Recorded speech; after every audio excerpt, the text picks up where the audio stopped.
नमस्कार दोस्तों, कैसे हैं आप लोग? बात करेंगे हम सुज़लॉन एनर्जी की। देखिए, सुज़लॉन एनर्जी के लिए एक अपडेट है कि क्या कल के डेट में हमें गिरावट देखने को मिल सकती है, क्योंकि बहुत ही बड़ी खबर निकल कर आ रही है, ठीक है? बहुत ही यहाँ पर कह सकते हैं कि बड़ी अपडेट है। उसका क्या असर पड़ेगा सुज़लॉन एनर्जी पर? क्या कल के डेट में हमें गिरावट देखने को मिलेगी? क्या लोअर सर्किट लग सकती है? सारा कुछ समझेंगे, जानेंगे इस एक वीडियो में। रिक्वेस्ट रहेगी, वीडियो अच्छी लगे लाइक करके हमें मोटिवेट ज़रूर करें। चैनल को सब्सक्राइब कर लें ज़बरदस्त जेन्युइन कंटेंट के लिए। तो सबसे पहले यहाँ पर थोड़ी-सी हम टेक्निकल्स की बात कर लेते हैं, उसके बाद खबर की बात करेंगे कि खबर किस तरह से इम्पैक्ट कर सकता है सुज़लॉन एनर्जी को। Not only Suzlon energy, total यहाँ पर स्टॉक मार्केट के अंदर हो सकती है गिरावट, बड़ी गिरावट भी पॉसिबल है, ठीक है? खबर क्या है उसको समझेंगे, लेकिन यहाँ पर पहले हम समझ लेते हैं कि सुज़लॉन एनर्जी जो है वो लगातार इसने रैली दिखाई है, बहुत ही अच्छी। लगभग यहाँ पर देखिए 25-26 रुपए पर अटका हुआ था, उसके बाद इसने 30 रुपए तक का मूवमेंट दिखा दिया। उसके बाद कल के डेट में जो हमारी कल मतलब परसों शुक्रवार को जो ट्रेडिंग हुई है, उसमें ऊपर की तरफ 29 रुपए 80 पैसे का हाई लगाकर थोड़ा-सा प्राइस जो है वो नीचे आया है। जो आप कैंडल देख सकते हैं, ऊपर की ओर छोटी-सी टेल है और नीचे की ओर टेल और बॉडी छोटी-सी है। मतलब क्या हुआ कि ऊपर प्राइस ने मूव करने की कोशिश की, इस लेवल को इसने टच करने की कोशिश की, लेकिन वहाँ पर प्रॉफिट बुकिंग हो गई, वहाँ पर वियर्स एक्टिव हो गए, मुनाफा वसूली हुई और प्राइस जो है वह 29 रुपये मतलब कि 1.39% के आसपास की मामूली सी गिरावट के साथ क्लोज हुई है फ्राइडे को। अब सवाल उठता है कि क्या यह मंडे को भी अपनी इस तेज़ी को कंटिन्यू करेगा या फिर गिरावट हो सकती है, लोअर सर्किट लग सकती है, मुनाफा वसूली हो सकती है। तो सबसे पहले यदि हम टेक्निकल्स की बात करें तो टेक्निकल्स तो हमें यह बताते हैं कि थोड़ी बहुत यहाँ पर हमें करेक्शन देखने को मिल सकता है, थोड़ी बहुत कंसोलिडेशन देखने को मिल सकता है, क्योंकि 30 रुपीज़ पर बहुत ही एक स्ट्रॉन्ग रेसिस्टेंस, जो कि ऑलरेडी मैंने आप लोगों को पहले भी बता दिया है। जो नए लोग आए हैं उनको बहुत ही शॉर्ट में समझा देता हूँ कि 30 रुपये पर एक अच्छा खासा यहाँ पर रेसिस्टेंस फेस कर रहा है। 1 वीक का चार्ट यदि मैं आपको लगाकर दिखाऊंगा तो 2012-2015 के आसपास का ये लेवल्स हैं, जो कि बहुत ही सॉलिड एक रेसिस्टेंस जोन बना रहे हैं। पहले भी मैं कई दफ़ा दिखा चुका हूँ, इसलिए अभी समय आपका ज़्यादा वेस्ट नहीं करूँगा। बस आप समझ लो कि एक रेसिस्टेंस के लेवल पर यह ट्रेड कर रहा है। तो यही कारण है कि जो फ्राइडे को इसने 29 रुपये 90 पैसे 80 पैसे के आसपास का एक हाई लगाने के बाद वहाँ से जो है लोगों को पता था कि प्राइस एक्शन कैसे काम करता है, सपोर्ट रेसिस्टेंस कैसे काम करता है। लोगों को पता रहता है कि इस लेवल पर पहले इसके पास्ट में इस लेवल से प्रॉफिट बुकिंग हुई है, प्राइस यहाँ से ऊपर नहीं जा पाया। तो लोग क्या करते हैं, मैक्सिमम जो इन्वेस्टर्स होते हैं वो अपना सेल ऑर्डर लगा के रखते हैं, प्रॉफिट बुकिंग के मतलब कि एग्जिट का ऑर्डर लगा कर रखते हैं, और जैसे ही लेवल टच करता है 30 रुपये के आसपास का, वहाँ से जो है प्राइस नीचे आने लगती है, लोग एग्जिट होने लगते हैं। तो यही पूरा पूरा मैकेनिज्म काम करता है, इसलिए प्राइस एक्शन और सपोर्ट रेसिस्टेंस काम करते हैं, क्योंकि सभी को ये डाटा पता है और मैक्सिमम लोग जो है अपने ऑर्डर्स को एक्सिक्यूट करते हैं इन्हीं लेवल्स पर, ठीक है?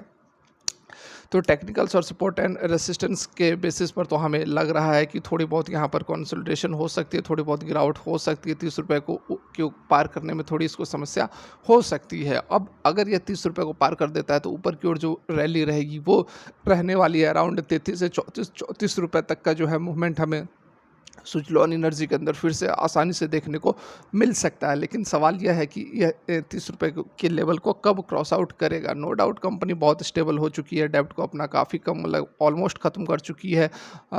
हमेशा सॉरी रेगुलर जो ऑर्डर्स हैं उसको, बहुत बड़े-बड़े ऑर्डर्स कंपनी को रेगुलर इंटरवल पर आते रहते हैं, मिलते रहते हैं, और 1.5 गीगावाट का 8% ऑर्डर बुक है कंपनी का। तो बहुत ही कंपनी स्टेबल है, लेकिन साथ में ये चीज़ भी समझनी है कि काफ़ी अच्छा यहाँ पर हमें रिटर्न कंपनी ने दे दिया है। 6 महीने के अंदर 300% से अधिक का रिटर्न, मतलब कि 7 रुपये से 30 रुपये तक का मूवमेंट 6 महीने के अंदर-अंदर देना बहुत बड़ी बात होती है। तो काफ़ी ऑलरेडी यहाँ स्टॉक के अंदर हमें एक अच्छी खासी तेज़ी भी देखने को मिल गई है, लेकिन आरएसआई जो है वह 73.68 पर, यहाँ पर आप देख सकते हैं 73.68 पर अभी ट्रेड कर रहा है।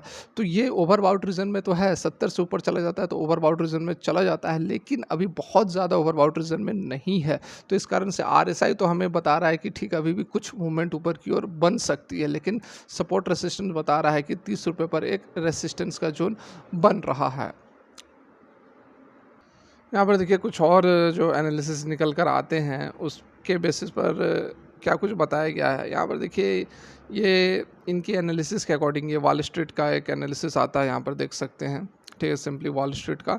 तो वो क्या बता रहे हैं, देखिए पूरा पूरा डिपेंडेंट हमें नहीं होना है किसी के ऊपर, ना ही मेरे ऊपर, ना ही इस जो आर्टिकल आ रही है इसमें जो बताया जा रहा है, किसी के ऊपर आपको आंख बंद करके पूरा पूरा विश्वास नहीं करना है। खुद की भी आपको एनालिसिस करनी है और बाकी जो आप न्यूज़ देखते हैं समझते हैं उसके बाद ही कोई डिसीजन ले। यहाँ पर देखिए ये बता रहे हैं कि 17.56% ऊपर ट्रेड कर रहा है इंट्रिंसिक वैल्यू के, ठीक है, सुजलॉन एनर्जी, जो कि ठीक ठाक यहाँ पर एक रीजनेबल प्राइस है, ठीक है, relatively reasonable price for it, ठीक है। If you believe that the stock is really worth 24.75 per, then there isn't really any room for the share price to go beyond that। तो यहाँ पर ये कह रहे हैं कि 24.75 से ऊपर अब बहुत ज़्यादा यहाँ पर नहीं दिख रही है मूवमेंट, रैली, ऐसा यहाँ पर बता रहे हैं।